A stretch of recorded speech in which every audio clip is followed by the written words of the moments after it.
여러분 반갑습니다. 오늘 수요 열린 성경 공부. 저희가 이제 바울의 동역자들 오늘 마지막 시간입니다. 시작하기 전에요. 이번 주 주일부터 대강절 시작되죠.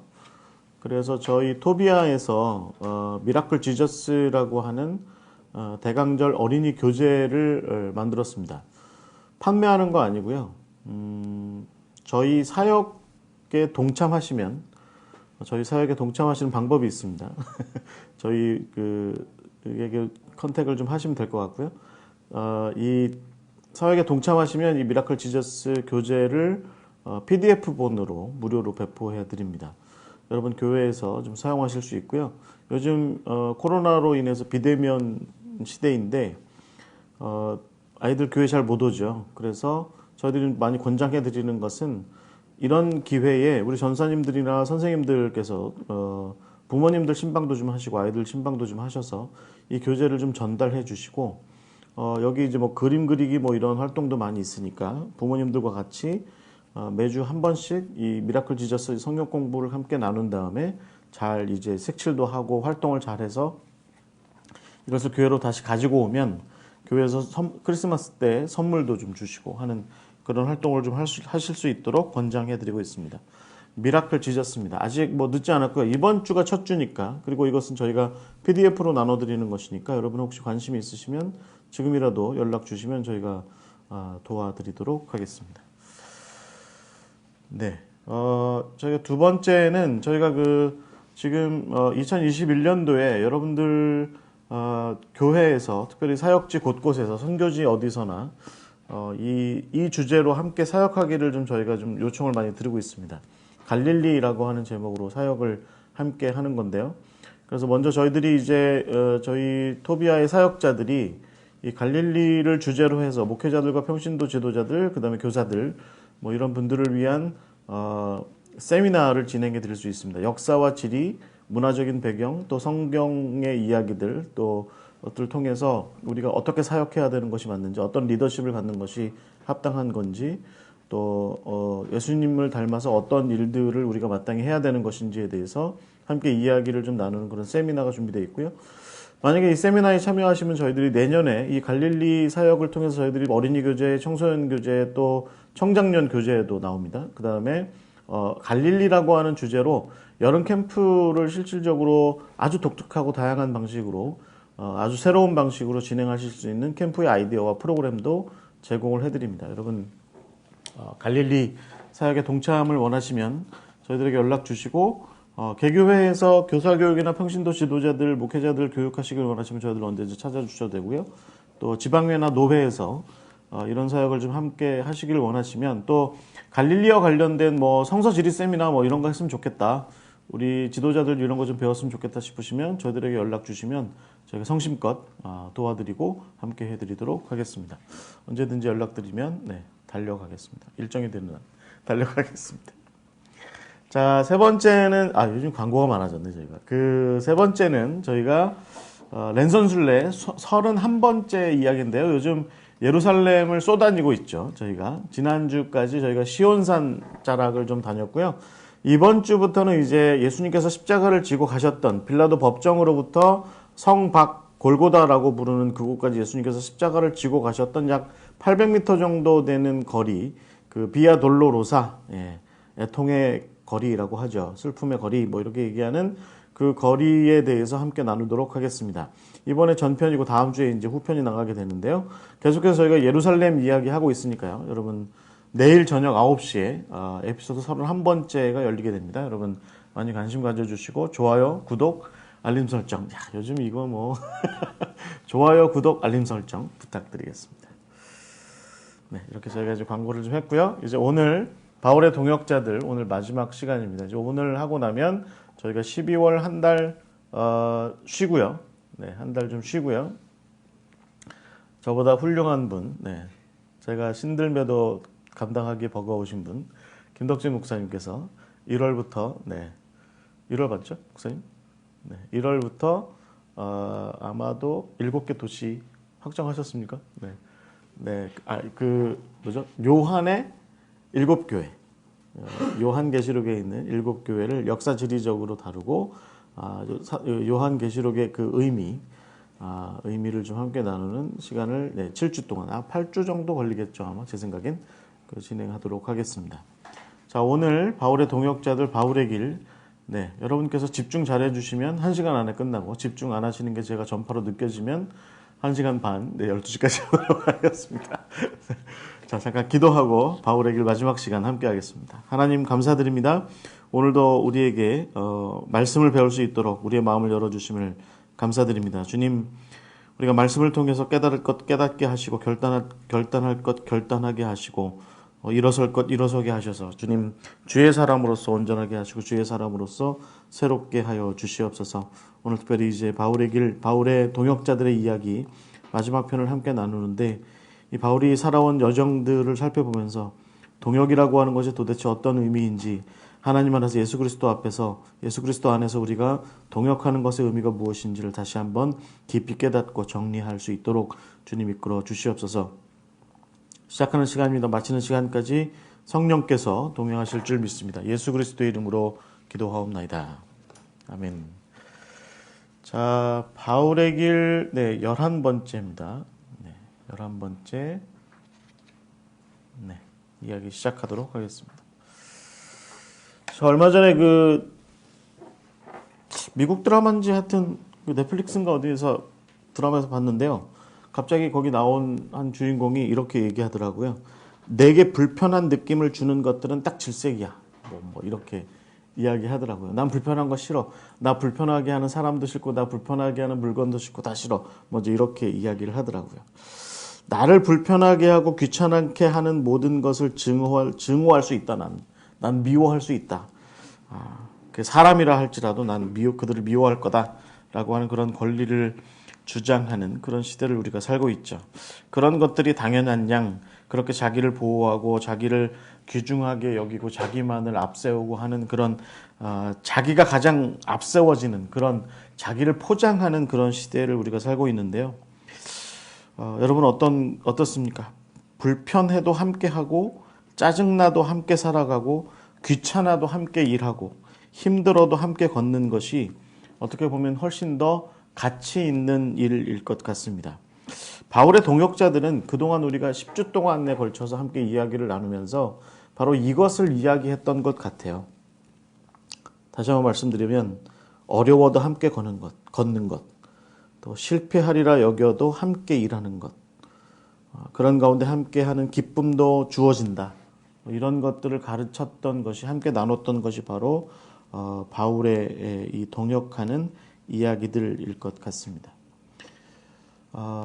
동역한다고 해서 여러분 지금 그림에 나와 있는 화면에 나와 있는 저런 사람의 모습이 없는 건 아니죠. 여러분 결혼 생활 오래 하신 분들은 잘 아시겠지만 또 함께 오랜 세월을 한 공간에서 함께 일해 오신 분들은 잘 아시겠지만 아마도 뭐 어떤 한 공간에서 3년을 못 버티고 늘 떠다니셨던 분들이나 결혼 생활도 1년 못 버티시고 늘 이리저리 왔다 갔다 하신 분들은 제가 이런 말 하는 것은 무슨 말이지 저 사람 무슨 얘기하는 거야 라고 이렇게 생각하실지 모르겠지만 사람이 산다는 것은 결국 함께 하는 거죠. 그러니까 함께 한다라고 하는 것은 기쁨만 있는 게 아니라 즐거움만 있는 게 아니라 행복함만 있는 것이 아니라 말하자면 내가 내 편에서 좋은 어떤 샬롬, 평안, 기쁨 뭐 이런 것만 있는 것이 아니라 그 길은 불편해도 함께 하는 것이고 짜증나도 함께 살아가는 것이고 귀찮아도 함께 일하고 힘들어도 함께 걷는 것이고 어려워도 함께 걷는 것이고 실패할 것 같은데 이 사람이랑 이렇게 하다간 실패할 것 같은데 라고 여겨져도 함께 가는 것 그런 가운데 함께하는 기쁨 이것이 바로 함께하는 것이고 바울의 지난 시간까지 우리가 함께 나누었던 이야기들이 바로 그것을 이야기하고 있었다는 것입니다. 뭐 제가 이렇게 뭐 특별히 관심을 갖고 있는 사람은 아닌데요.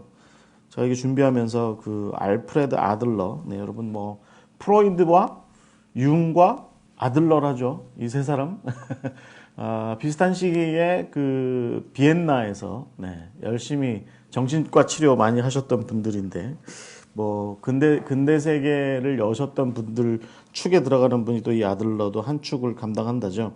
자아에 대한 이야기를 많이 하시고 했는데 이분이 이제 이런 비슷한 이런 얘기를 좀 하셨대요.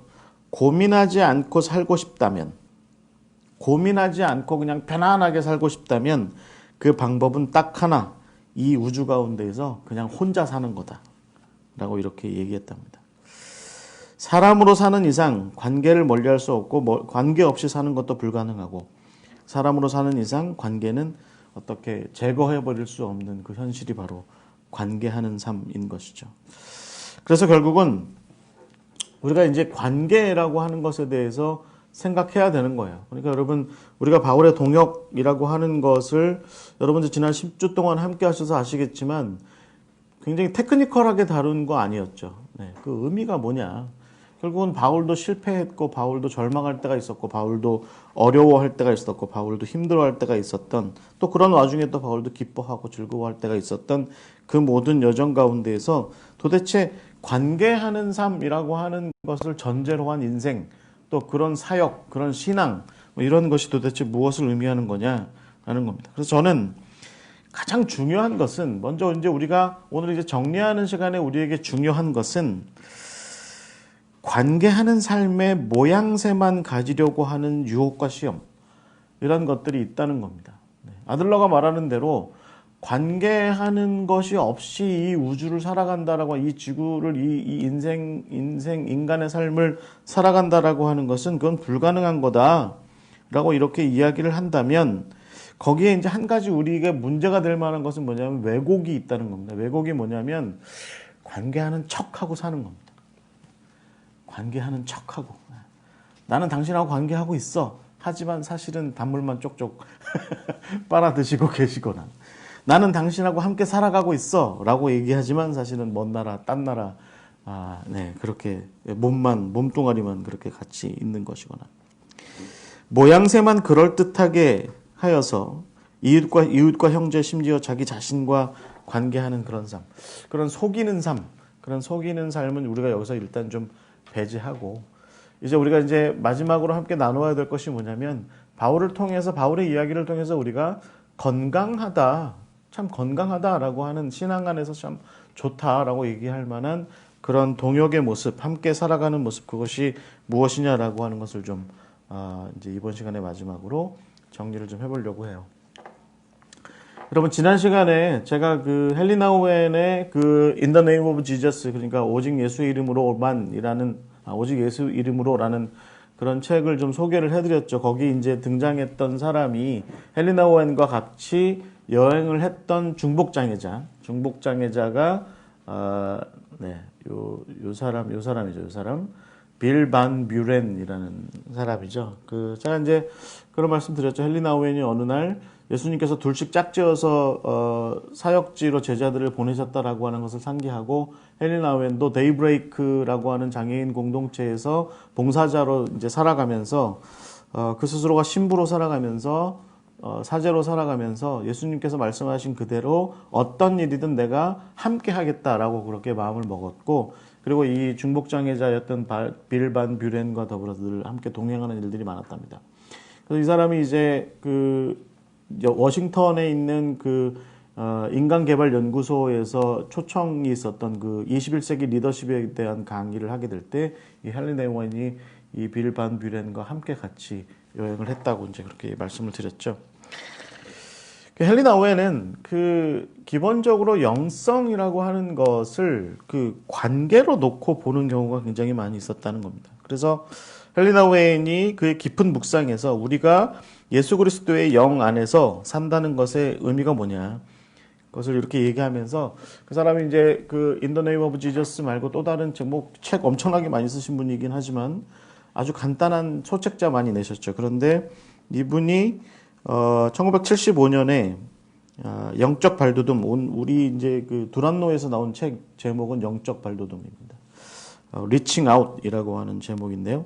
그러면서 이 사람이 이제 뭘 얘기했냐면, Reaching Out, 그러니까 이제 두란노에서 번역하신 분이 번역할 때 이 Reaching Out을 발돋움이라고 이렇게 얘기했습니다. 발돋움. 그러니까 한 발짝 더 이렇게 나가는 거죠. 네, 나가는 건데 그러면서 이분이 세 가지 종류의 영적 발돋움을 통해서 우리가 그리스도 안에서 그리스도의 영 안에서 살아가는 삶의 의미를 조금 더 깊고 풍성하게 나눌 수 있다 이렇게 얘기를 했습니다. 첫 번째는 뭐냐면 자기 자신을 향한 발돋움이에요. 여러분 제가 오늘 강의를 바울의 이야기를 제가 뭐 굉장히 창작하기보다는 이 헬리나 오웬의 영적 발돋움의 이 세 가지의 어떤 발돋움을 기반으로 얘기를 하려고 하니까 여러분 한번 새겨 들어보세요. 첫 번째는 자기 자신을 향해서 발돋움 해야 한다라고 얘기합니다. 그러면서 뭐라고 얘기하냐면 외로움으로부터 진정한 고독의 자리로. 외로움과 고독이 다른 거다. 론리하다라고 하는 것과 솔리터리하다라고 하는 것은 다른 거다. 그래서 우리가 론리한 삶, 그러니까 나 외로워 하는 뭐 이런 삶으로부터 고독을 씹는 삶, 말하자면 고독을 씹는 삶으로 나아가야 한다. 그래서 그것이 바로 자기 자신을 향한 발돋움이다 이렇게 얘기를 했고요. 두 번째는 적개심, 호스틸러티라고 얘기하는 그 적개심으로부터 상대방을, 친구를, 이웃을 환대하는 삶, 호스피탈리티로 나아가는 삶, 그런 영적 발돋움을 얘기를 했어요. 제가 오늘 아침에 저희 집사람이랑 우리 사람은 여기 앞에 와 있는데 저희 집사람이랑 Our at Home이라고 하는 책을 읽었어요. 근데 아침에 딱 한 30분 정도 앉아가지고 이렇게 읽었는데 아유 정말 좋은 책이더라고요. 여러분 부엉이 집에 산다라는 제목으로도 나온 그림책이에요. 여러분 한번 좀 읽어보시면 그가 어떻게 이 부엉이가 어떻게 관계 속에서 상대방에게 공간을 마련해 나가고 있는지, 그리고 그 공간, 상대방을 위한 그 공간을, 관계의 그 공간을 지키기 위해서 얼마나 애쓰고 노력했는지에 대한 그런 이야기를 해주고 있는데, 제가 아는 출판사 사장님께서 저한테 그 책 꼭 읽어보라고, 자기가 은퇴하고 나면 그 책 번역해서 출판할 거라고 했는데 번역해서 이미 나왔더라고요, 그 책이. 그래서 많이 실망하시는 것 같은데, 어찌됐든 헨리 오웬도 지금 그 얘기를 하는 거죠. 그러니까 온통 적개심뿐인 어떤 이웃과의 형제와의 관계의 그 삶에서 우리가 영적으로 발돋움한다라고 하는 것은 뭐냐면 바로 그들을 환대하고 그들에게 공간을 제공하고 자리를 제공하고 역할을 제공하고 할 수 있는 일을 제공하고 그래서 더불어 함께 만들어가는 일들을 함께 꾸려가고 하는 그런 것들이 영적 발돋움이다. 네, 그렇게 얘기하는 거죠. 여러분 그렇게 사세요? 사실 우리 그렇게 살지 않습니다. 우리는요 굉장히 효율성을 높여서 계산기를 두들겨요. 그래가지고 상대방이 내가 지금 일하고 있는 일에 얼마나 도움이 될까 그렇게 경중을 따져봐서 별로 도움 안 될 것 같으면 그 사람 우리 인생에서 탈락시키는 거에 굉장히 익숙한 삶을 살고 있죠. 필요 없다 싶으면 그냥 잘라버리고 밀어내고 쫓아내고 그러잖아요. 멀리하고 관심 안 갖고 그렇게 살아가잖아요. 그런데 헨리 나우엔은 영적으로 살아간다, 그리스도의 영으로 살아간다라고 하는 것은 그런 어떤 적개심 가득한 그런 호스틸러티가 가득한 삶으로부터 상대방을 환대하고 받아주는 그 호스피탈리티, 환대가 가득한 그런 삶으로 나아가는 거다. 바울의 삶에도 그런 모습이 있었다라고 이제 이런 생각을 좀 함께 나누는 것이고요. 마지막 세 번째가 환상으로부터 발돋움해서 기도로 나아가는 것인데 이것은 하나님을 향해서 나아가는 거다라는 거죠. 여러분 이제 헬리나 오웬은 그런 얘기를 해요. 결국에는 우리의 기도의 기반이 환상 위에 근거해서 기도하는 경우가 많다는 거죠. 환상, 꿈, 그냥 자기 현실도 아닌 자기가 그냥 거짓으로 만들어낸 현실, 자기가 거짓되게 형성해 놓은 현실, 거기에 기반해서 기도한다는 거죠. 그런데 그런 기도는 헛된 기도라고 하는 겁니다. 진정 하나님을 향해서 발돋움해서 나아가려면, 그래서 우리가 더욱더 영적으로 깊어지고 풍성해지려면 결국은 우리가 처해 있는 나의 지극한 현실, 나의 못난 현실, 나의 부족한 현실, 나의 연약한 현실, 그 현실을, 그 나의 제한된 현실, 나의 문제 있는 현실, 그 현실을 딛고서 그 다음에 하늘을 바라보고 기도하는 거죠. 하늘에 계신 아버지라고 그렇게 기도할 때 우리는 진정으로 하나님을 향해서 영적인 발돋움을 하게 된다는 겁니다. 그렇잖아요? 우리 교회에서 기도하시는 분들 중에 특히 대표 기도하시는 분들 중에 그런 분들 많으시죠? 기도를 가만히 들어보면 결국은 이거예요. 저는 다 필요 없으니 저들에게 주시옵소서. 저는 다 필요 없어요. 우리는 뭐 다 필요 없고요. 우리는 하나님 우리한테 특별히 주실 것 없고요. 저들한테 주십시오. 뭐 이렇게 기도하는 그런 기도 많잖아요. 네. 자기 현실은 모르고 환상 속에서 기도하는 겁니다. 그래서 헨리 나우엔이 진정으로 영적으로 성장한다라고 하는 것은 결국은 환상으로부터 벗어나서 현실에 서서 바르게 분별하여서 하나님께 기도하는 그것이 진정으로 영적인 발돋움이다. 그래서 여러분 이 세 가지를 얘기하는 겁니다. 첫 번째는 자기 자신을 위한 발돋움, 두 번째는 이웃과 형제를 위한 관계의 발돋움, 세 번째는 하나님과의 관계에서의 발돋움. 이 세 가지를 얘기하는데 여러분 한번 이 책 한번 읽어보세요. 뭐 천주교 책이라고 예수의 신부가 쓴 책이라고 무덤덤하게 넘기지 마시고요. 한번 이런 책 한번 읽어보시면 굉장히 도움이 많이 됩니다. 자, 그러니까 결국은 여러분 이 사람이 헨리 나우엔입니다. 네. 이 사람 신부라고 가볍게 보지 마세요. 전직 하버드 대학 교수입니다. 하버드대의 심리학 목회 뭐 이런 하버드 신학교의 교수였습니다. 자, 바울의 길. 그래서 저는요, 바울의 인생길이라고 하는 것이 먼저 우리가 좀 바울의 인생길을 한번 좀 이렇게 개괄적으로 그동안 우리가 10번에 걸쳐서 바울의 동역자들과 더불어 함께 다루었던 그런 이야기들을 전체 묶어서 한번 좀 개괄적으로 좀 정리를 해보자면 바울의 인생은 결국은 변화가 있었고 그리고 어떤 정말 분투하는 동행 그런 동행이 있었고 그리고 결국은 그렇게 해서 깨달음이 있었던 그런 세월이 있었다. 그것이 바로 바울의 이야기였다라는 것이죠. 여러분, 이 바울이 어떤 사람이에요? 원래 예수를 저주하고 예수 그리스도 믿는 사람들을 잡아들이고 핍박하던 그런 사람이었죠. 여러분, 빌립보서 3장에서도 내가 원래 예수 믿는 사람들을 예수를 핍박하던 자였다라고 이렇게 얘기하잖아요. 그런데 그가 다메섹으로 가던 중에 다메섹으로 내려가는 길인데 하여튼 올라가는 길일 텐데 다메섹으로 가던 길에 거기서 예수를 만나서 완전히 새 사람이 되죠. 그래서 여러분 갈라디아서 2장 20절에 이야기하는 것처럼 내가 그리스도와 함께 십자가에 못 박혔나지 그런즉 이제는 내가 사는 것이 아니요 오직 내 안에 그리스도께서 사신 것이다. 이제 내가 육체 가운데 사는 것은 나를 사랑하사 자기 몸을 버리신 예수 그리스도를 위해서 그 하나님의 아들을 믿는 믿음 안에서 사는 것이다 라고 이렇게 고백하죠. 그래서 고린도후서 5장 17절 제가 지난주에도 함께 나누었던 것처럼 바울은 그렇게 해서 이전 것은 지나갔고 보라 새 것이 되었다. 우리가 완전히 새로운 피조물이다. 너희들만 그러라는 것이 아니라 내가 그렇다. 나 바울 자신이 예수를 만나기 전과 예수를 만난 이후에 완전히 새로운 피조물이 됐고 완전히 새 사람이 되었다라고 이렇게 고백하게 되죠.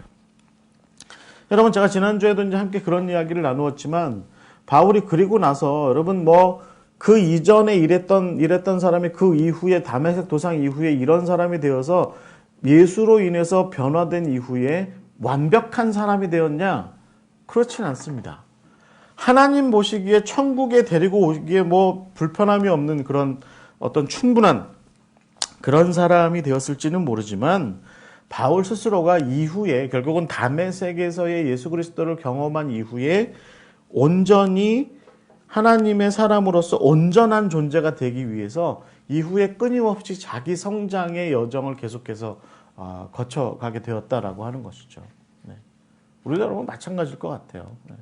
예수 믿고 나면 완벽해지나요?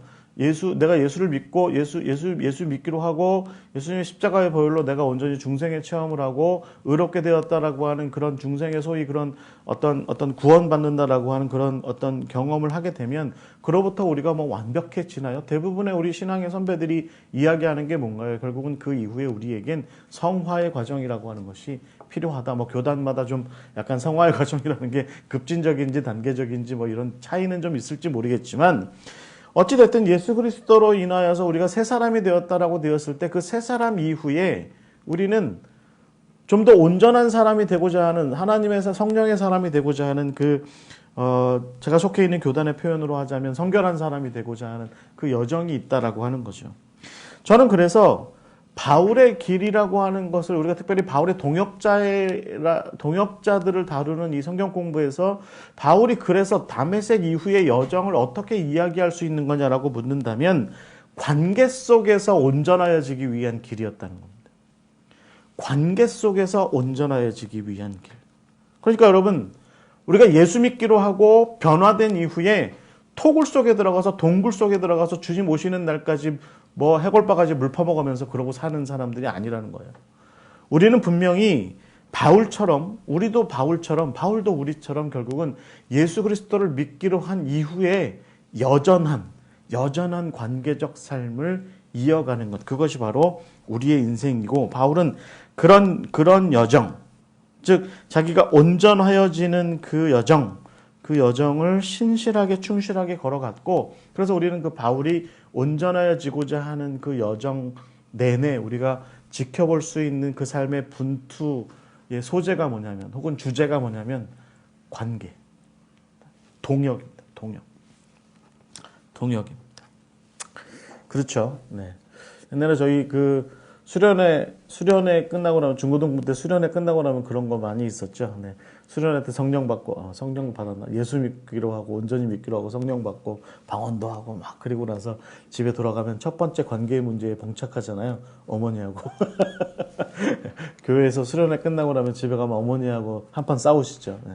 수련회 갔다 왔으니까 이제 공부 열심히 해. 그러면, 엄마, 이제 뭐 수련회 갔다 오는데 내가 얼마나 피곤하고 힘들어 죽겠는데, 막 그렇게 하죠. 첫 번째 시험거리가 어머니.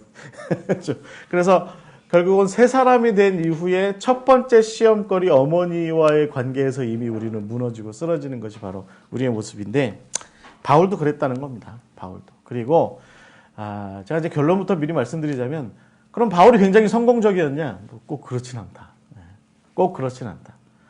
매사에 성공적이었냐? 그렇진 않다. 그러나 바울이 위대한 건 뭐냐면, 그런 모든 여정에서 교훈이 있었다. 깨달음이 있었다. 그래서 자기 변화를, 성숙을, 성장을 계속해서 거쳤다. 그렇게 얘기할 수 있을 것 같아요. 자, 그래서 여러분, 첫 번째 우리가 바울의 인생길을 좀 정리를 해보자면, 바울은 먼저 변화의 시간을 가졌습니다. 네, 변화의 시간. 자기 변화의 시간이죠.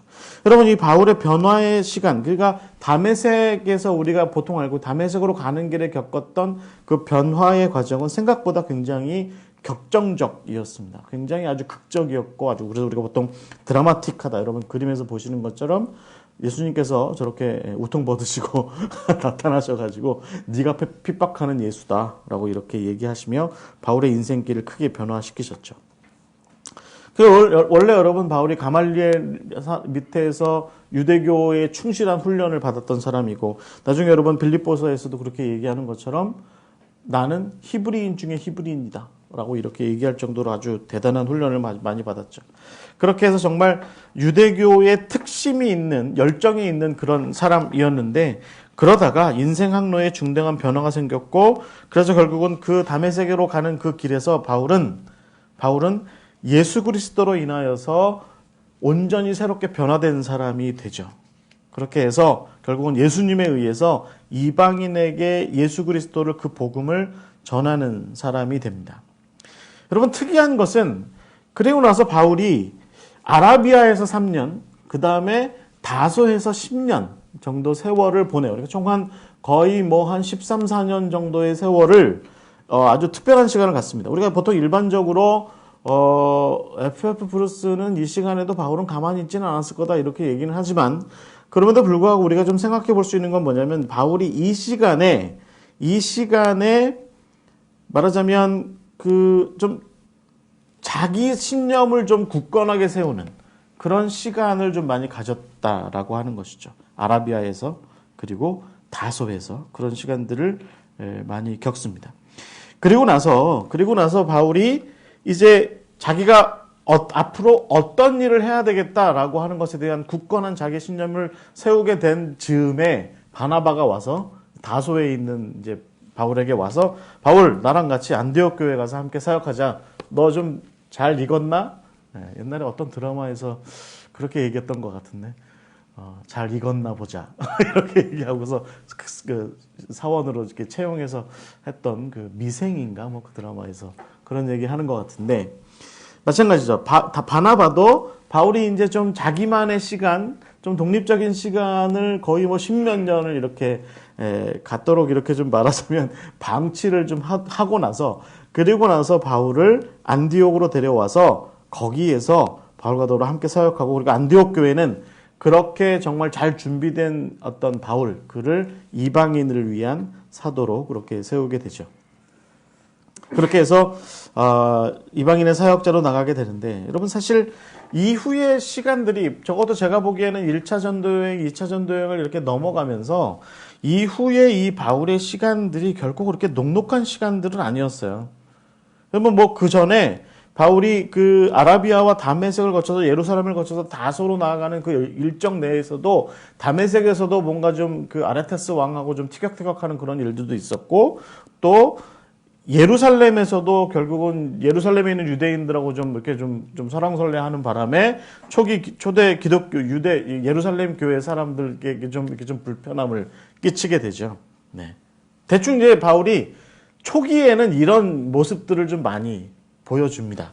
그리고 나서 여러분 안디옥 교회에 와서 사역할 때 정말 열정적으로 사역하죠. 그래서 정말 안디옥 교회의 개척이 한참 이루어지던 시점에 바울 같은 열정이 있었던 사람이 있었기 때문에 안디옥 교회가 나름대로 좀 크게 번창하게 되고, 우리가 성경에서 사도행전에서 보는 것처럼 그래서 그들이 그리스도인이라고 하는 이름을 얻게 되는 그런 이유가 바로 이 바울 때문이 바울의 열정 때문이 아니었을까라는 생각을 가져봅니다. 그런데 그러다 보니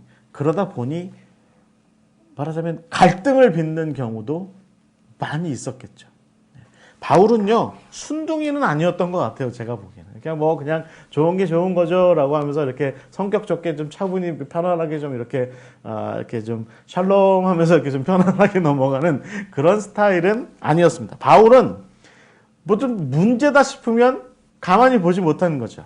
가만히 보지 못한 겁니다. 그러니까 안디옥에서도 안디옥 교회 사람들을 쟤네들 그리스도인이라고 뭔가 이렇게 별칭을 붙여주게 된 거죠. 뭔가 좀 특색 있는 모습을 많이 보였으니까. 이 교회 초창기부터 벌써 이런 모습을 보였다는 건 아마도 제가 보기엔 바울의 열정적인 역할이 크게 작용했을 것 같고요. 그 이후에 바나바와 마가와 더불어서 구브로 섬에 갔을 때도 여러분 엘루마라고 얘기하는 그 누구예요? 거기 마술사랑 만났을 때도 바울이 막 뭐라고 그래요? 막 뭐라고 하면서 네가 무슨 장님이 될 거다라고 막 그렇게 막 강력하게 얘기하죠. 그러니까 사역 자체가 굉장히 열정적이었다는 겁니다. 그리고 돌아왔을 때 여러분 기억나세요? 1차 전도여행 돌아왔을 때 어떤 일이 있어요? 예루살렘에서 일단에 바리새파 사람들이 이 안디옥에 와서 이방인들과 유대인들이 서로 막 뒤섞여서 밥 먹고 막 이런 모습을 보이니까 당장 뭐라고 그래요? 어떻게 할례도 받지 않은 사람들하고 그럴 수 있냐. 그러니까 바울이 열받잖아요. 사도행전에 보면 그들하고 싸웁니다. 그래서 안디옥 교회 사람들이 이거 도대체 안 되겠다 싶어서 바울과 바나바를 예루살렘으로 보냈고, 우리가 알고 있는 최초의 예루살렘 그 회의가 이때 벌어지게 되죠. 그래서 피와 뭐 우상 숭배한 것과 간음의 문제가 아니고서는 우리가 이방인들을 받아들일 수 있다. 할례 안 받아도 된다. 이런 어떤 결정을 끌어낸 사람이 바울이었습니다. 그런데 최종적으로 사도들이 회의를 하면서 이런 결정을 끄집어내기까지 바울은 예루살렘 사람들하고 진탕 싸웁니다. 성경은 딱 이렇게 한 줄 나오지만 격렬히 논쟁했다. 뭐 이렇게 돼 있지만 제가 보기에는 멱살잡이 안 했으면 다행일 정도로 아마 많이 싸웠을 것 같아요. 그리고 여러분 기억하세요. 그리고 나서 바울과 바나바랑 헤어진 다음에 신라랑 같이 여행 갔다가 돌아왔을 때 2차 전도여행 돌아왔을 때 갈라디아서 1장과 2장에 나오는 얘기가 뭐예요? 그러니까 베드로와 바나바가 이방인들과 밥 먹다가 예루살렘에서 야고보가 보낸 형제들이 오니까 낼름 도망가 버리잖아요. 멀리하고 막 이방인들하고 멀리하고, 이방인 그리스도인들 할례 받지 않은 사람들하고 멀리하고. 그러니까 바울이 뿔나가지고 팍 또 뭐라고 하잖아요. 네. 그죠?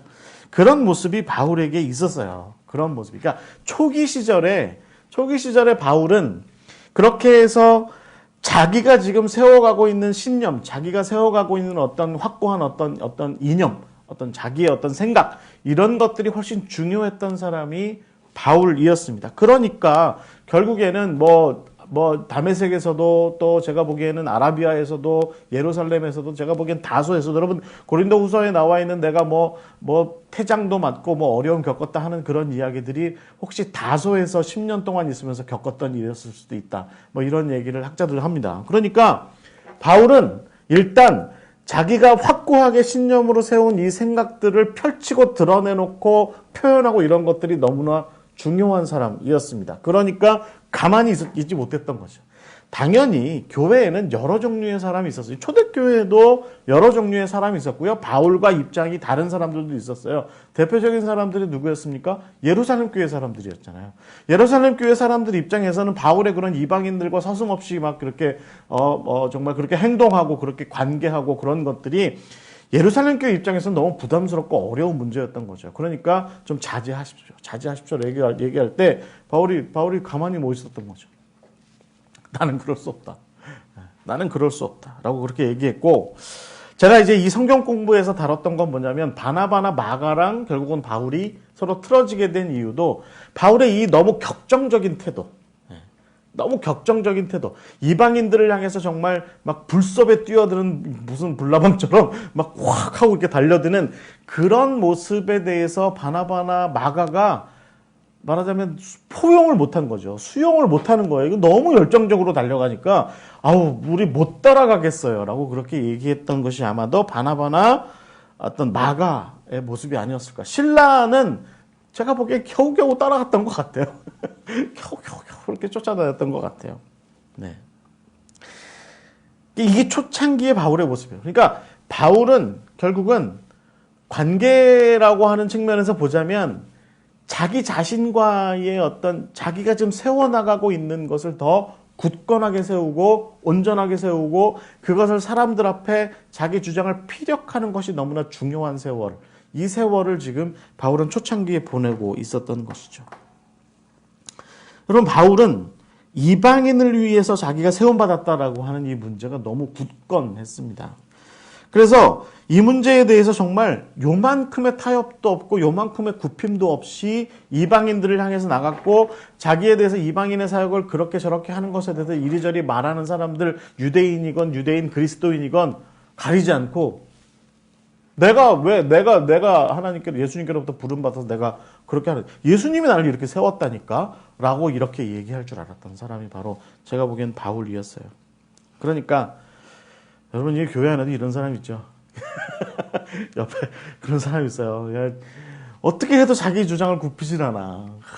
그리고 자기가 하려고 했던, 자기가 추구하려고 했던 거 반드시 그 길로만 가려고 하고 그거 그대로만 하려고 하고 그러면 옆에 사람도 정말 불편하죠. 네. 교회 정말 불편해요.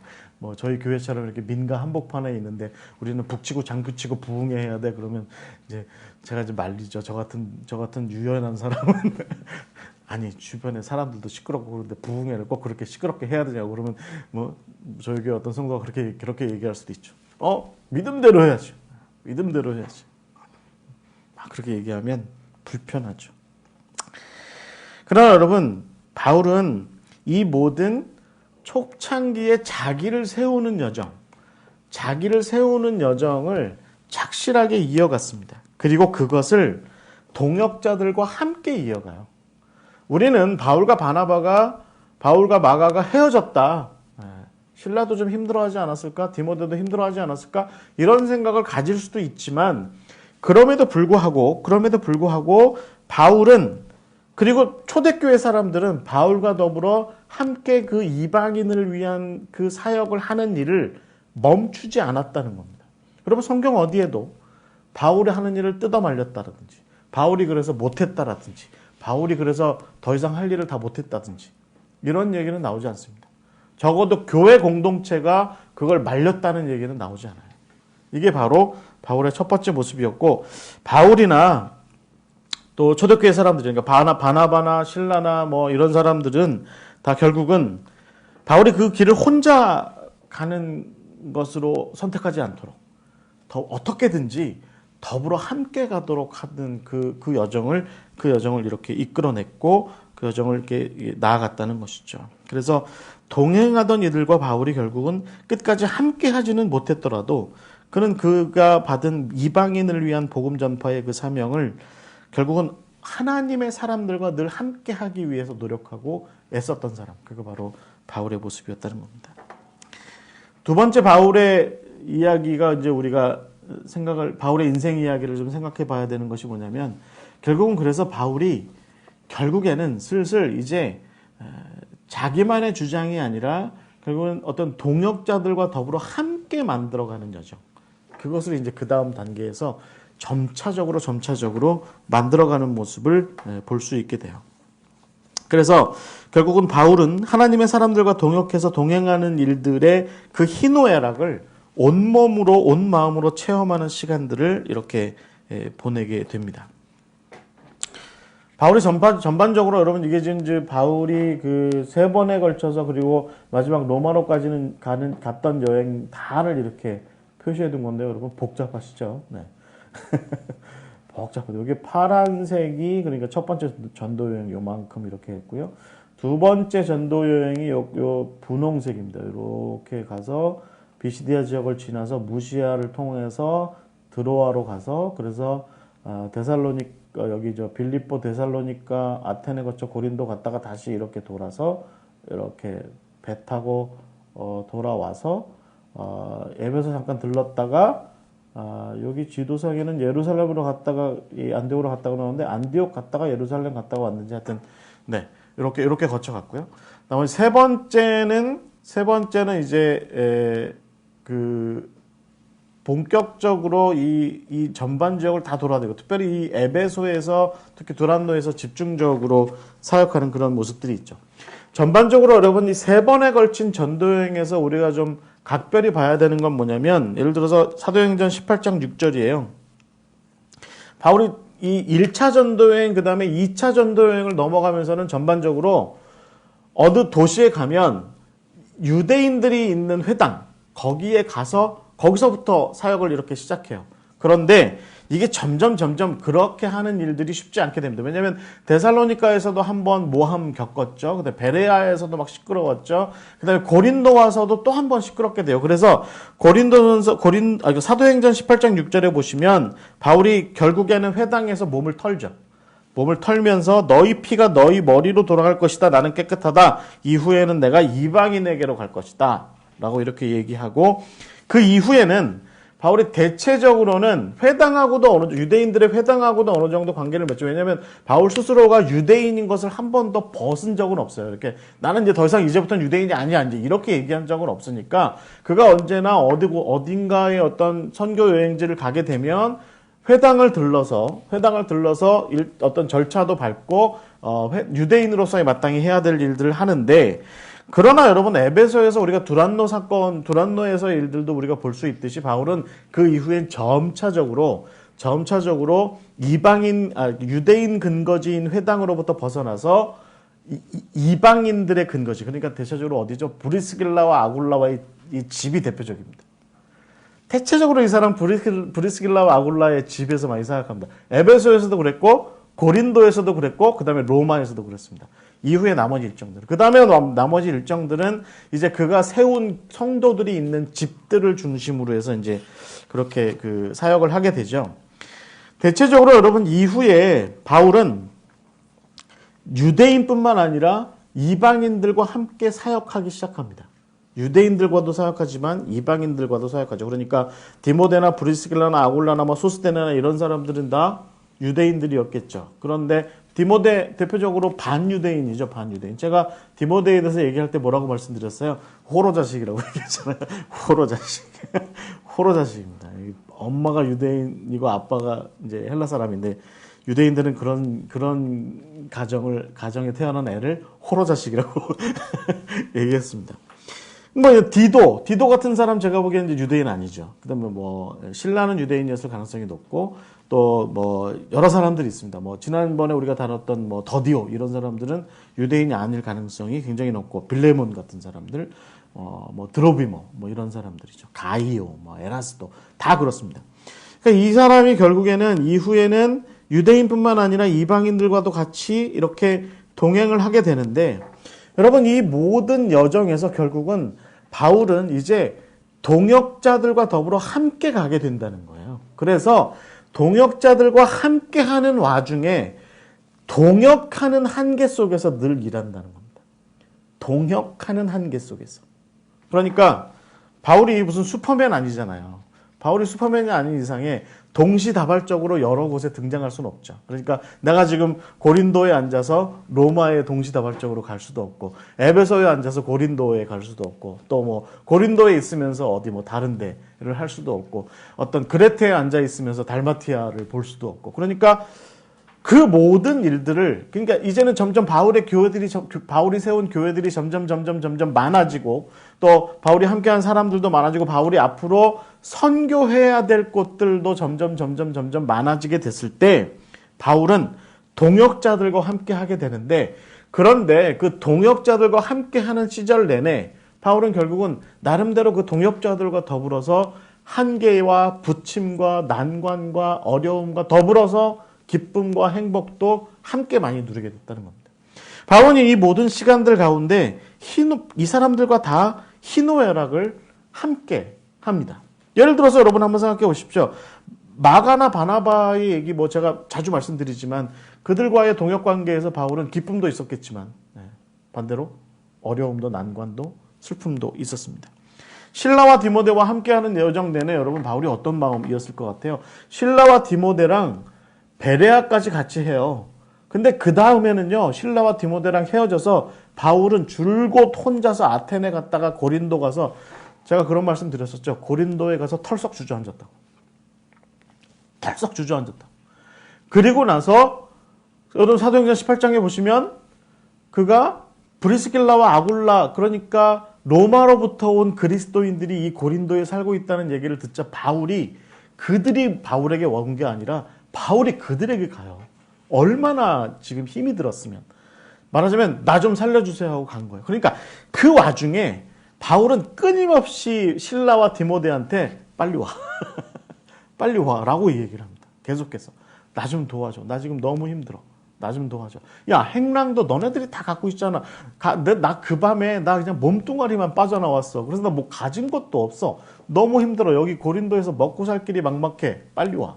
그런데 디모데와 실라는 사실은 데살로니가와 이 베레아 쪽의 빌립보 쪽의 마게도니아 쪽의 문제가 원활하지 않았거든요. 어느 정도 정리하고 왔어야 됐었어요. 그래서 디모데가 일설에는 디모데가 바울이 아테네에 있을 때 디모데만 먼저 왔다. 실라는 남아있고 이런 얘기도 있고 그렇잖아요. 우리가 데살로니가서를 보게 될 때 결국은 바울은요 고린도에 있으면서 실라와 디모데한테 불평 꽤나 했을 것 같아요. 제 생각에. 바울이 여러분 무슨 예수님 아니잖아요. 거룩하게 너희들은 언제 오느냐. 이렇게 그렇지 않았을 것 같아요. 바울이요, 편지에다가 막 디모데 이놈의 자식 너 왜 빨리 안 와? 막 이렇게 하고 막 잔소리 했을지도 몰라요. 왜 지금 내가 이렇게 힘든데 왜 나 지금 힘든 거 빨리 와서 좀 돕지 않고 왜 지금 너희들 거기서 지체하고 있는 거야? 대사로니까 일단 좀 내비둬. 이런 얘기도 했을지도 모르죠. 성경에는 안 나오지만. 그렇게 예측할 수도 있어요. 근데 여러분 나중에 에베소에 있을 때 고린도에 보낸 편지들도 마찬가지입니다. 여러분 고린도 전서는 처음에 디모데가 편지 들고 가죠. 근데 고린도 후서는 디도가 들고 갑니다. 제가 그때 어떤 말씀 드렸죠?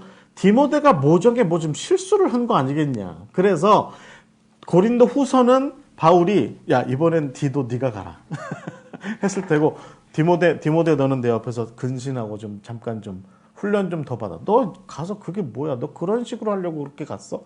라고 그런 얘기도 했을 거라는 겁니다. 이 모든 와중에 가만히 우리가 생각을 해보면 바울의 이 1, 2, 3차에 걸친 전도 여행의 모든 여정에서 결국은 바울은 이 동역자들과 더불어서 나름대로 어려운 시절들을 많이 보냈고 그 동거동락을 하면서 결국은 그들과 더불어 함께하는 삶에서 희노애락을 이렇게 경험을 했을 것이다라는 것이죠. 제가 보기엔 바울은 누가만 칭찬했을 것 같아요. 여러분 디모데 후서에 보시면 다 떠나는데 누가만 남았어 라고 이제 이렇게 디모데한테 그렇게 얘기합니다. 그 사람들이 떠난 게 누구는 정말로 바울을 떠난 그 케이스도 있고 디도 같은 경우는 바울 자기가 달마티아로 보냈으니까 너 좀 달마티아 좀 갔다 와 라고 얘기를 했으니까 떠난 거죠. 근데 어찌됐든 그럼에도 불구하고 그 모든 와중에 누가는 바울과 늘 함께 같이 있어요. 누가가 의사라서 그랬을 가능성이 굉장히 높고 또 바울의 어떤 사역에 대한 기록자의 역할도 좀 나름대로 있으니까 그랬겠죠. 어쨌든 뭐 제가 보기에는 바울은 누가한테는 항상 감사했을 것 같아요. 고마워. 이렇게 늘 함께 해줘서 고마워. 근데 저 디모데 저놈의 자식 저거 갔다가 빨리 오라라니까 그래서 놀고 있대. 안 오고 있어. 와, 이런 일들도 아마 행간에, 우리 성경의 행간에 있을 수도 있었을 것 같습니다. 여러분, 결국은 중요한 건 뭔가요? 바울은요, 이 모든 1, 2, 3차에 걸친 그 정말 대단한 이 여행길, 이 사도행전에 나와 있는 그 다음에 바울의 서신서들에서 나오고 있는 이 대단한 여행길 내내 바울은 그들과 동행했다는 겁니다. 그들과 함께 했다는 겁니다. 누군가는 그에게 기쁨이었고, 잠시만요. 아이고야, 죄송합니다. 누군가는 그에게 기쁨이었고, 누군가는 그에게 절망이었을 것입니다. 또 누군가는 좌절이었을 것이고, 누군가는 그가 원하는 만큼의 어떤 성취를 이뤘을 수도 있어요. 또 누군가는 그가 원하는 만큼의 성취에는 도달하지 못한 채로 바울에게 야, 너 그거밖에 못해? 라고 하는 생각을 갖게끔 만들었을 수도 있는 그런 여정이 바울의 이 1, 2, 3차에 걸친 전도 여행이었을 것 같습니다. 그럼에도 불구하고 바울은 그 모든 여정을 그의 동역자들과 함께 했고 그들과 함께 그 길을 함께 갔습니다. 마지막 세 번째가 우리가 이제 바울의 인생 여정에서 바울의 동역의 이야기를 좀 함께 나누자면 마지막은 저는 바울의 감옥에 있는 시간들일 것 같습니다. 우리 목사님 아마 보셨나? 이거는 그 세분수 교회, 로마의 세분수 교회에 보면 바울이 최종 처형당한 자리 옆에 보면 바울이 감옥에 갇혀 있었다고 얘기하는 지하 감옥입니다. 여러분, 바울이 인생 여정 마지막 부분에 감옥 생활을 좀 합니다. 그러니까 3차 전도 여행을 마치고 예루살렘으로 갔다가 거기에서 로마로 갔다가 로마에서 한번 풀려나고 그리고 우리가 뭐 일반적으로 예측하기를 스페인으로 갔다가 다시 로마로 돌아와서 마지막 구속돼서 그 다음에 이제 그가 처형이 됐다. 그렇게 얘기할 때 그게 한 길면 7년, 길면 7년, 7, 8년 정도 됩니다. 그 7, 8년 정도 어간 중에 성경에 기록된 표현으로만 그가 갇혀 있었던 세월이 4년 이상이에요. 그러니까 가이사랴에서 2년, 그다음에 로마에서 첫 번째 투옥됐을 때 2년, 4년이죠. 그다음에 나중에 그가 최종적으로 투옥돼서 처형되기까지 뭐 어떤 일정한 그 로마 시민권자였으니까 일정한 어떤 법적 절차를 밟았을 거라고 예측을 해 본다면 최소한 제가 보기에는 그 7, 8년의 세월 동안에 5년 정도를 감옥에서 보내요. 그러니까 바울은 말년을 거의 감옥에서 보냈다고 보면 그게 맞을 것 같아요. 나머지 시간은 다 뭐 서바나나 또 그 마게도냐 지역을 돌아다녔고요.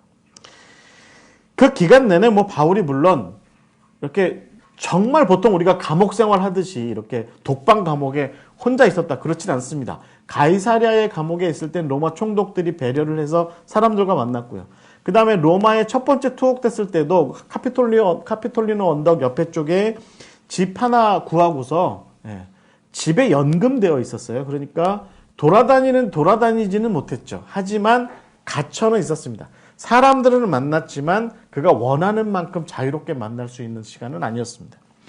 마지막에 최종적으로 처형되기 직전에 지금 여러분 화면에 보시는 이런 종류의 감옥에 갇혔을 때는 아마 제 생각에는 겨우 어떤 이 면회 정도 허락이 됐을 것 같아요. 낮 시간 같은데. 그러니까 디모데가 갔을지 모르겠는데 디모데가 만약에 바울이 너 빨리 좀 와라 이렇게 얘기했을 때 처형되기 전에 디모데가 갔으면 누가는 아마 있었을 테고요. 누가는 있었을 가능성이 높고 디모데가 함께 했다면 이런 식으로 쇠창살을 사이에 두고 이렇게 면회를 했을 가능성이 높습니다.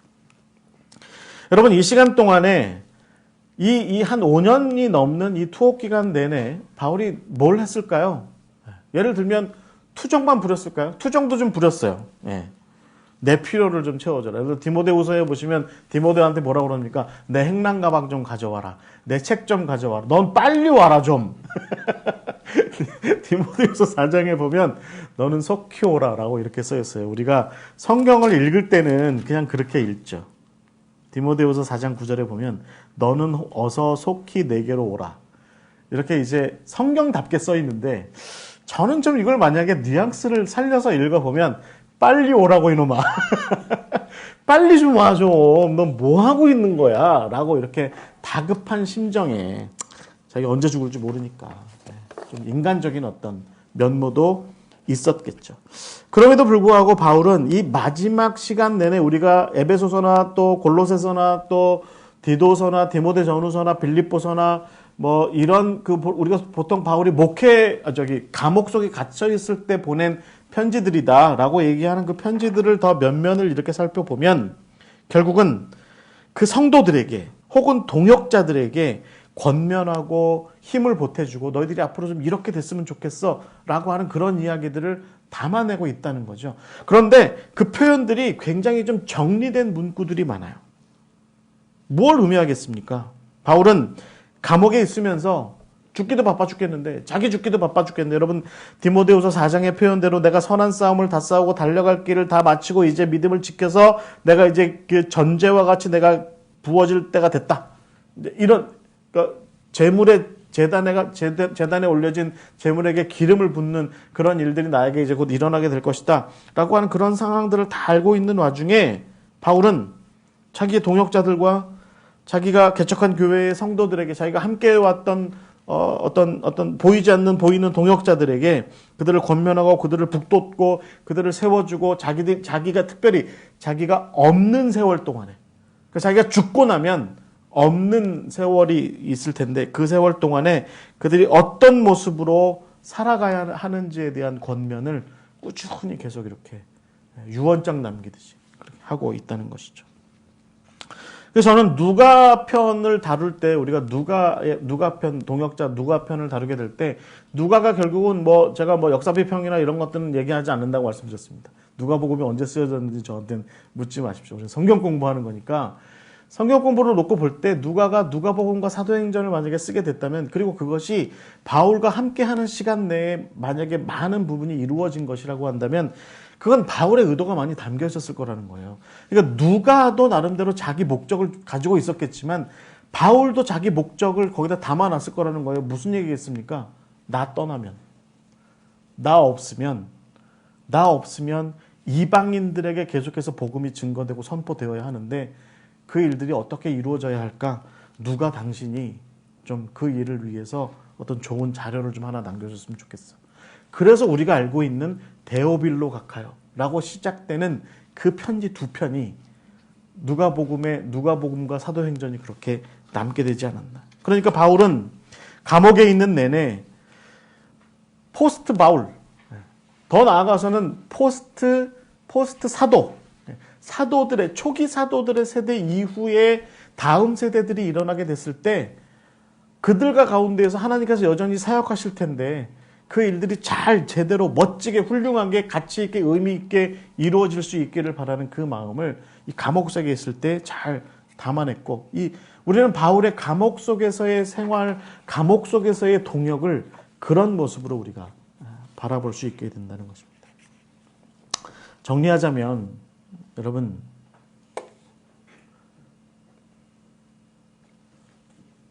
결국은 바울은 제가 보기에는 홀로 걷는 길에서 함께 걷는 길로 나아간 그런 사람이었다. 그래서 제가 서두에 헨리 나우엔의 영적 발돋움이라고 하는 책이 갖고 있는 리칭 아웃이라고 하는 발돋움이라고 하는 이 표현이 아마도 제가 이번 시간에 바울의 마지막 이야기를 다루는데 굉장히 좋은 어떤 토대가 될 수 있을 것 같다라고 서두에 말씀드린 거예요. 그러니까 바울은 결국은 혼자 걷는 길로부터 동역자들과 함께 걷는 길로 그리고 나아가서는 하나님과 함께 걷는 길로 그 길로 발돋움을 해나간 사람이 바울이다. 이렇게 우리가 생각해 볼 수 있을 것 같습니다. 여러분 바울에 대해서 이제 좀 우리가 동역자들의 이야기를 나누고 또 바울의 인생길을 한번 이렇게 생각을 해보면 진보가 있는 거죠. 이렇게 진일보가 있는 겁니다. 어디를 향한 진일보입니까? 어디를 향한? 많은 사람들이요 결국에는 자기 안으로 침잠하여 들어가는 진보를 이루는 경우가 많아요. 세상 살다 지쳐서 결국에는 자기가 사는 자기 집, 자기 방, 컴퓨터 앞, 모니터 앞, 그리고 자기 마음속, 자기 생각 속, 그 속으로 자꾸 침잠하여서 수구러 들어가기만 하는 그런 모습을 우리가 많이 볼 수 있어요. 그런데 적어도 우리가 하나님 안에서 예수 그리스도의 십자가의 그 은혜 가운데 우리가 함께 나누어야 되는 굉장히 좋은 어떤 교훈은 뭡니까? 특별히 오늘 우리가 바울의 동역 관계에서 우리가 나눠야 되는 얘기는 뭐예요? 결국에는 그렇게 혼자 걷는 길로부터 더불어 함께 걷고 사람으로서의 동역자들과 함께 걷는 길로부터 하나님과 더불어 함께 걷는 길로 나아가는 그 모색이 바울에게 있었고 그것이 바로 우리가 생각해 볼 수 있는 바울의 영적 진보였다라는 것입니다. 그래서 저는 헨리 나우엔의 마지막 헨리 나우엔이 리칭 아웃에서 이야기한 그 단어들을 사용해서 세 번의 발돋움으로 바울의 어떤 동역의 이야기를 좀 이렇게 좀 축을 좀 세워보고자 합니다. 첫 번째는 뭐냐면 바울은 신념을 세우는 시간을 가졌다는 것이죠. 신념을 세우는. 제가 말씀드렸죠. 바울이 첫 번째 인생, 그러니까 바울이 다메섹 이후에 첫 번째 인생 단계가 어떤 단계냐면 다메섹으로부터 아라비아로 예루살렘으로 그 다음에 다소로 이어지는 십몇 년의 세월. 그 십몇 년의 세월 동안에 대해서 우리는 그냥 성경에 한 줄 나와 있으니까 그냥 내버려 둬요. 내버려 둡니다. 그렇지만 우리가 유추해 볼 수 있는 건 바나바가 다소에 있는 바울을 데리러 가서 안디옥으로 가서 함께 사역하게 됐을 때 엄청난 부흥이 일어났다는 겁니다. 양적으로뿐만 아니라 질적으로도 엄청난 부흥이 일어났다는 얘기예요. 바울은 그 십몇 년의 세월 동안에 절치부심 준비했다는 얘기죠. 그냥 세상이 나를 안 알아줘. 그러고서 맨날 막걸리 마시고 파전에 막걸리 동동주 띄워놓고 맨날 그냥 혼자서 비오는 창가에 앉아가지고 홀짝홀짝 술이나 마시면서 기타 튕기면서 하프나 튕기면서 세월 보내고 세월이 나를 안 알아줘. 맨날 이러면서 그 세월 보낸 게 아니라 바울은 그 시간에 자기 내면으로 침잠하여 들어가서 자기가 변화한 핵심은 뭐냐. 여러분 바울이 사도행전에서 자기가 어떻게 변화했는지에 대한 얘기를 끊임없이 얘기하잖아요. 끊임없이 사람들 앞에서 이스라엘 백성들 앞에서 혹은 총독 앞에서 또 헤롯 아그리빠 앞에서 막 얘기하잖아요. 그 얘기하는 것들을 가만히 들어보세요. 그러면 바울이 정말 대단하다고 생각하는 건 뭐냐면 제가 정말 바울이 대단하다고 생각하는 건 뭐냐면 그는 자기 자신과의 관계를 분명하게 제대로 거친 사람이에요.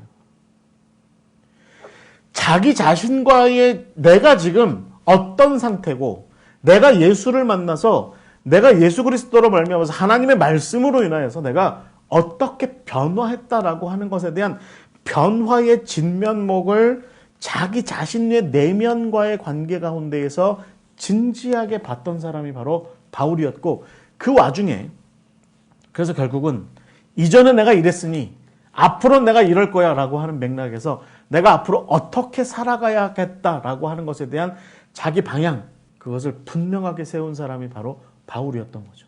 그러니까 여러분 진지하게 신실하게 자기 신념을 세우는 시간 그러니까 외로움이나 타고 말이죠. 그런 것이 아니라 진정한 고독 씹기의 과정으로 들어가서 그 모든 시간 동안 자기에 대해서 하나님께서 허락하여 주신 이 변화된 자기를 진지하게 볼 수 있었던 사람이 바로 바울이었고 그렇게 준비된 사람이었으니까 바나바가 바울을 데리고 갔을 때 마치 준비된 사람인 양 막 후다닥다닥 안디옥 교회를 부흥시켰던 거죠.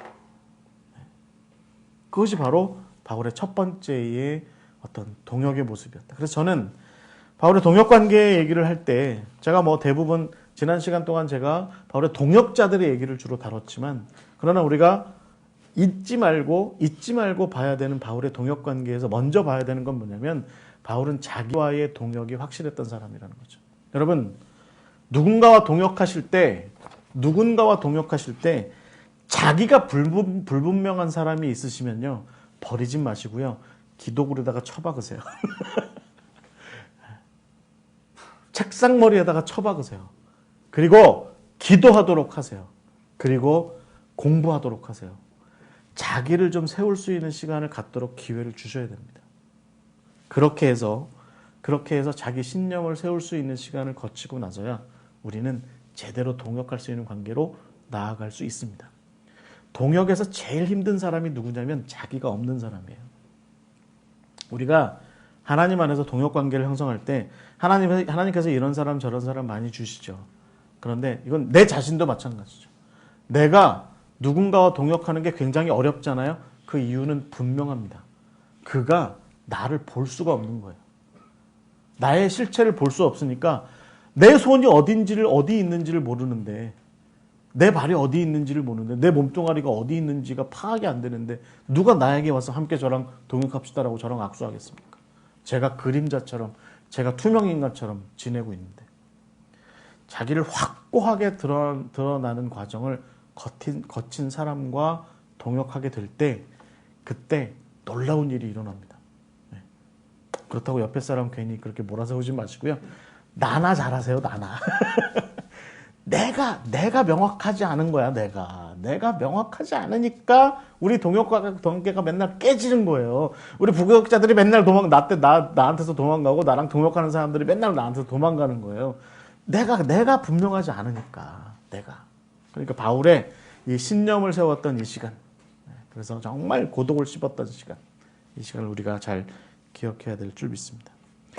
두 번째 바울의 동역에서 우리가 볼 수 있는 시간은 뭐죠?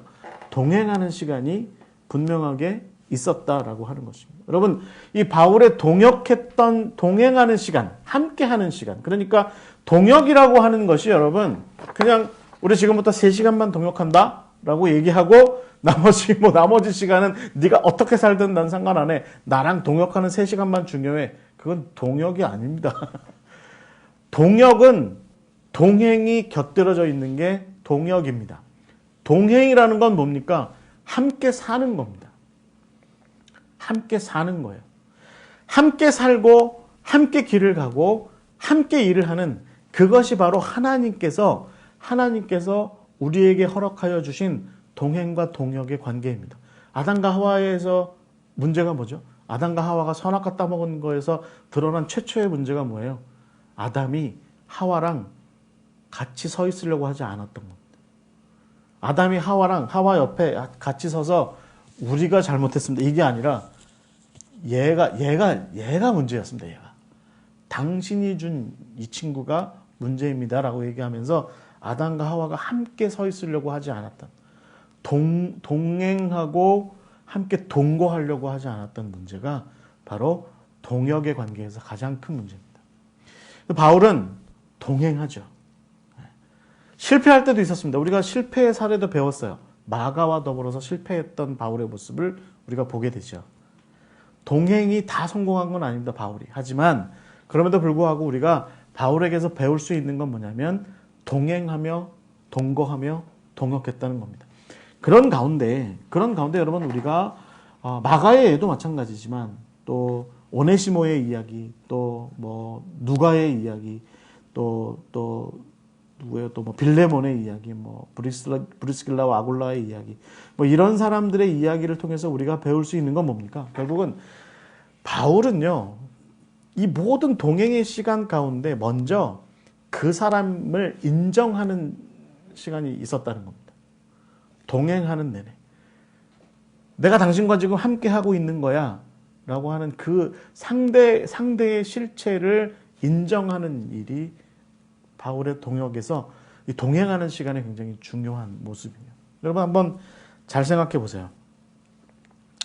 우리는 가끔 동역한다고 얘기하면서, 혹은 동행한다고 하면서, 혹은 동거한다고 얘기하면서, 함께 살아가고 함께 뭐 예수 안에서 우리가 하나 돼서 뭐 이렇게 얘기를 하면서 상대를 인정을 안 해요. 상대방을 인정하지 않습니다. 상대방을 마치 부자와 나사로의 관계처럼 나는 상위에 앉아있고 그 친구는 내 밥상머리 밑에서 내가 떨어뜨리는 것을 주워먹는 존재야 라고 생각하며 상대를 나와 파트너로 인정하지 않는 경우가 우리가 굉장히 많이 있죠. 심지어는 존재 자체도 인정하지 않죠. 이런 경우가 많이 있습니다. 여러분 바울이 마가를 어떻게 상대하는 거? 제가 여러분 마가 성경 공부할 때 바울과 마가의 그림 하나 보여드린 거 기억하세요? 그 그림을 보면 바울이 마가 안 쳐다보잖아요. 안 쳐다보고 제가 그림 띄워놓을 거예요. 아이고 그 그림이 정말 압권인데 마가에 대해서 이 친구 뭐야? 뭐 이렇게 얘기하는 것 같은 그런 태도 딱 취하잖아요. 여러분 우리의 동역에서 가장 정말 우리가 조심해야 되는 문제가 뭐냐면 그를 적대시하거나 혹은 그를 무시하거나 그를 외면하거나 하는 그런 행동이에요. 없는 존재 취급하는 거. 없는 존재 취급하는 거. 여러분 교회 안에서 하나님께서 허락하신 동역 관계가 있습니다. 여러분 가장 중요한 건 뭐냐면 잘나든 못나든 귀하든 천하든 상대를 먼저는 인정할 수 있어야 됩니다. 인정할 수 있어야 돼요. 그리고 하나님께서 허락하여 주신 어떤 능력을 가지고서 마땅히 우리가 해야 되는 일이 뭐냐면 그의 자리를 생각해 줘야 된다는 거죠. 그리고 그로 하여금 자기 역할을 다할 수 있도록 기회를 주는 일이 무엇보다 중요하다라는 것이죠. 동역하다 보면 잘난 사람들 있죠. 잘난 사람들이야 뭐 워낙에 부모 잘 만나고 공부도 잘하고 일도 잘하고 빼어나고 지혜롭고 훌륭해서 특별히 내가 건드릴 거 없는 그런 와중에 또 순종도 잘하고 착하기도 하고 해서 일도 잘해. 더할 나위 없죠. 더할 나위 없어요. 그런 사람 만나면 제일 좋죠. 뭐 하나님 땡큐 아멘 매일 감사헌금 드리고 그 사람과 동역한 것 자체가 너무 기쁨일 것 같아요. 그런데 그런 사람들만 있나요? 그렇지 않아요. 그러니까 뭐죠? 사실은 결국은 다 내 기준이거든요. 내 기준에서 놓고 볼 때 모자란 사람도 있습니다. 과한 사람도 있어요. 과한 사람 내가 어떻게 품어요? 나보다 과한 사람. 나보다 과한 사람. 서울대 나오고 동경대 나오고 대만대 나오고 하버드대 나오신 김용옥 박사님 같은 분하고 같이 일하려면 머리에서 쥐나서 못할지도 몰라. 세상 사람들 다 그분이 어떤 애들 막 이렇게 얘기하는데 저는 그 양반이 이렇게 떠들어대는 거 이렇게 가만히 화면에서 쳐다보고 있으면 야, 저 양반 옆에 있으면 기빨리겠다. 저 양반 옆에 있으면 내가 하루하루 야위어 가겠다. 뭐 이런 생각이 들어가요. 저는 그만큼 잘나지도 않았거든요. 저는 못났고 그래요. 그러면 또 저보다 상대적으로 못한 그런 사람이 있을 수도 있죠. 못한 사람이 있을 수도 있어요. 여러 가지 면에서. 그럼 그럴 때 여러분 어떻게 하는 게 합당해요? 여러분 그가 그럼에도 불구하고 자기 역할을 찾아갈 수 있도록 그럼에도 불구하고 자기 역할을 잘할 수 있도록 그러다가 어느 순간에 하나님께서 헤어지게 하실 수도 있고 다시 만나게 하실 수도 있는 그 모든 여정 가운데에서 어찌됐든 동거하고 동행하고 동역하는 여정에서는 나는 끊임없이 그에게 역할을 주는 것이 합당하다는 겁니다. 자리를 주고 역할을 주는 것이 합당해요. 그 일에 우리는 분주해야 되고 그 일에 우리는 신실해야 돼요. 우리는 항상 요즘 세상도 그런 거 많이 하죠. 3스트라이크 아웃 제도, 3진 아웃 제도. 3번 잘못하면 끝이야. 뭐 이런 거 하죠. 여러분 어디다가 적용하세요. 어디다가. 자기 자신한테다 적용하세요. 하나님께서 허락하신 동역관계에서는요. 결국 우리는 함께 하는 것이 합당합니다. 그래서 자리를 마련해주고 역할을 마련해주고 하는 그런 일들이 우리에게 먼저 필요하다라고 하는 겁니다. 제가 아는 목사님이 한 분 밑에 전도사 데리고 있던 전도사를 내쫓았대요. 왜 내쫓았냐면 담임 목사 눈에 보기에 전도사가 잘 못하더라는 거예요. 자기 입장에서 볼 때 그럴 수 있죠. 그런데도 끊임없이 역할을 주고 일을 주고 그렇게 했대요. 그런데 그 밑에 신학생이었던 총무가 있었대요. 그런데 이 전도사 이 친구가 그 밑에 신학생이었던 그 총무를 하여튼 본 것만 3번을 갈아치더래요. 3명을 갈아치더래. 3명. 그래서 3번째 갈아치우는 것을 보고서 목사님이 불렀대. 뭐라고 얘기하냐면 다음 주부터 전도사님 나오지 마세요. 그랬대요. 그러면서 뭐라고 그랬냐면 내가 굳이 뭐라고는 안 할 테니 어디 가서 함께 일하는 법이 뭔지 좀 다시 잘 생각하시고 배우셨으면 좋겠어요. 라고 그렇게 얘기하셨답니다. 자, 여러분, 바울의 동역에서 우리가 정말 중요한 건 뭐죠? 동행하는 겁니다. 함께 가는 거예요. 그러니까 그러다 보면 잘 될 때도 있고 못 될 때도 있고 어려울 때도 있고 쉬울 때도 있고 힘들 때도 있고 절망스러울 때도 있고 슬플 때도 있고 기쁠 때도 있는 거죠. 뭐 때문에? 함께하는 사람들 때문에. 그 모든 과정에서 우리가 마땅히 생각해야 되는 건 뭐예요? 그럼에도 불구하고 하여튼 여건이 되는 한에 같이 가보자 라는 그 뜻을 꺾지 않는 겁니다. 그것이 우리가 보여주어야 할 진정한 동역의 모습일 것 같습니다.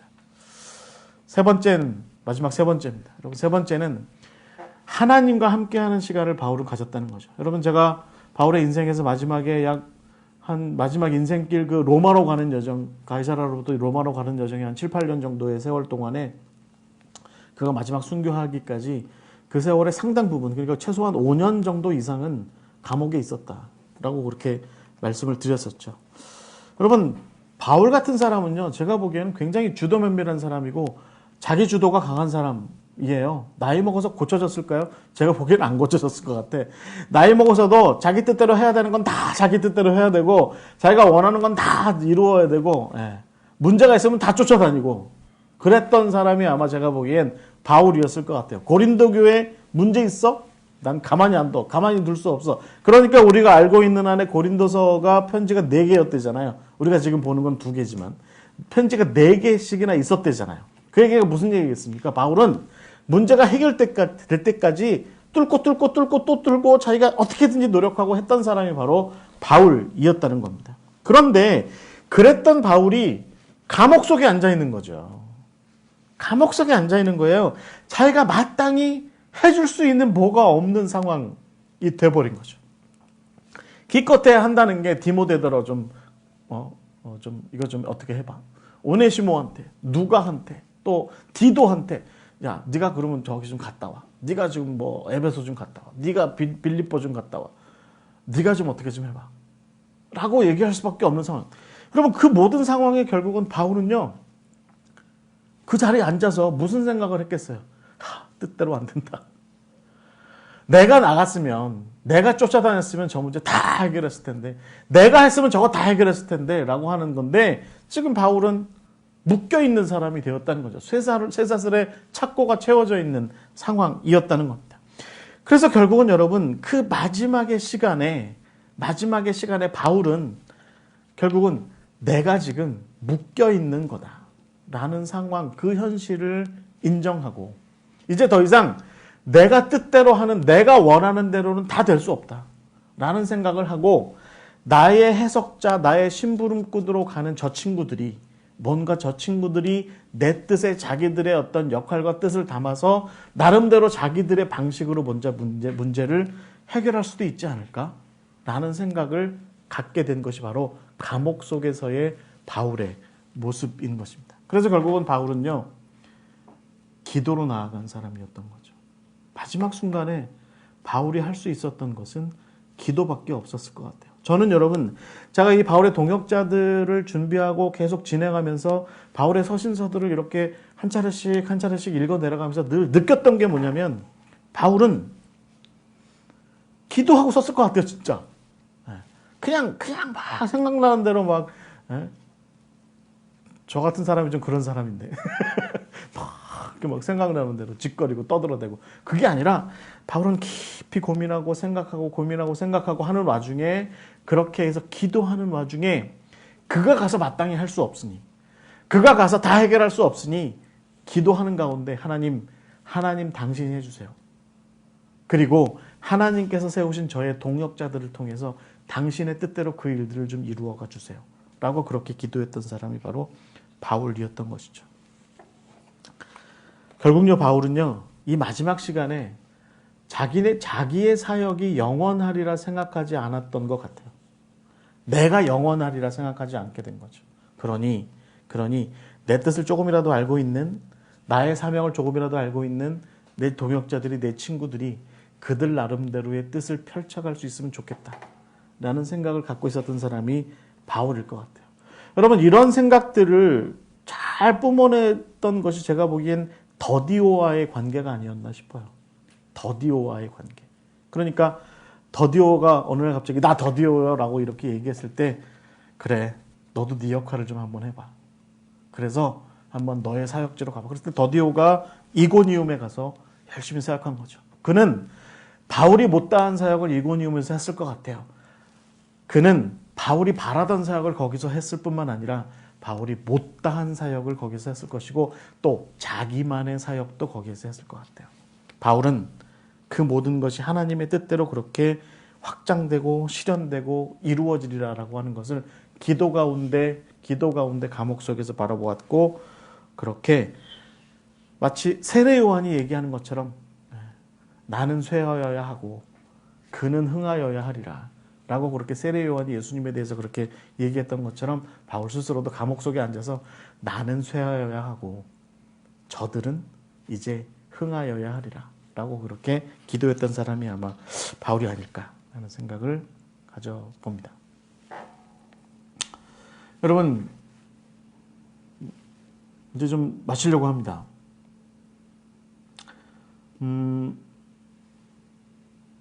동행이나 동역이 익숙하지 않고 힘들고 어려울 때 여러분 이 바울의 동역자들을 나누세요. 네. 그래서 저는요 이것에 무슨 정답이 있다 이런 말씀을 드리기보다는 첫 번째는 제가 이 바울의 동역자들을 11번에 걸쳐서 성경 공부를 하면서 느꼈던 건 뭐냐면 그냥 제 표현에 머리끄댕이 잡고 싸우는 한이 있어도 그냥 같이 앉아 계세요. 일단은 그게 첫 번째 정답입니다. 두 번째는 그로부터 빚어지는 희노애락이 있습니다. 그것을 다 인정하고 받아들일 수 있어야 합니다. 세 번째는 그런 가운데 나의 것도 아니고 그의 것도 아닌 하나님의 것이 예수 그리스도의 십자가의 도리가 온전히 우리의 동역함 가운데 실현된다라고 하는 것이죠. 많은 그리스도인들이요. 제가 이 성경 공부를 진행하는 가운데 한두 분한테 제가 이런 얘기를 들었어요. 동행과 동역이 쉽지 않다. 네. 그렇죠. 여러분 바울도 결국은 우리가 이 바울의 동역자들 성경 공부를 통해서 얻는 지혜가 뭐냐면 바울도 쉽지 않았다는 겁니다. 바울도 쉽지 않았다. 아브라함도 사라랑 살기 쉽지 않았을 거고요. 아담과 하와가 900세 넘도록 그렇게 사는 것도 쉽지 않았을 것 같아요. 제가 저희 집사람이랑 900세까지 살면 좀 걱정돼요. 어려운 일일 것 같아요. 그런 거죠. 동행이라고 하는 건 어떻게 보면 익숙해지지 않고 또 그렇게 해나가기가 어려운 게 사실은 동행이고 동역입니다. 그게 타락한 세상 가운데에서 우리에게 주어진 삶의 어떤 필연적인 조건일 것 같아요. 동행은 쉽지 않다. 그럼에도 불구하고 동행해야 한다. 동행이 쉽지 않다는 것이 내추럴한 우리의 삶이라면 그럼에도 불구하고 동행해야 한다가 성령 받은 우리의 슈퍼내추럴한 삶이겠죠.